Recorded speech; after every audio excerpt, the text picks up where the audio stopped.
జరుగుతున్న ఒక సంఘటన చెప్తాను. ఒక కోటీశ్వరుడు ఉన్నాడు, వాళ్ళ ఇంట్లో పెళ్లి జరుగుతుంది. చాలా ధూమ్ ధామ్గా, చాలా హడావుడిగా పెళ్లి జరుగుతుంది. లక్షలు ఖర్చు పెడుతున్నారు, రకరకాల డిష్లు వాళ్ళు ఆఫర్ చేశారు. మరి ఆ పెళ్ళికి అందరూ వెళ్ళారు, చాలా బాగా చేసామనేసి. మరి ఆ తర్వాత మరొకడు పెళ్లి చేస్తున్నాడు, యావరేజ్ మిడిల్ క్లాస్. అతను ఎలా పెళ్లి చేస్తున్నాడు?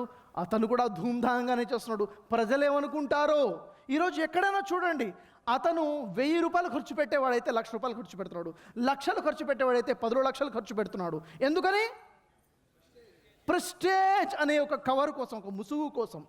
కానీ ఇంట్లో పెళ్లి జరుగుతుంది, సంతోషంగా ఉండాలా లేదా?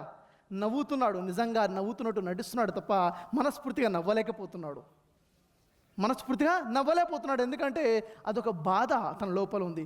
కాబట్టి అక్కడ మనకు తెలుసిన విషయం అంటే, మన స్థాయిని బట్టి, మన పొజిషన్ని బట్టి ఎప్పుడైతే మనం చేసుకుంటూ ముందుకెళ్తామో అనేక సమస్యలు మనల్ని మనమే కొన్ని ముందుకెళ్తూ ఉంటాము. అందుకే ప్రవక్త ముహమ్మద్ సల్లల్లాహు అలైహి వసల్లం వారు తెలియచేశారు, మీరు వివాహాన్ని సులభతరం చేయండి, వ్యభిచారాన్ని కష్టతరం చేయండి అన్నారు. వివాహం ఒక మానవుని యొక్క సహజ కోరిక తీర్చుకోవడం కోసం ఒక పద్ధతి వివాహం.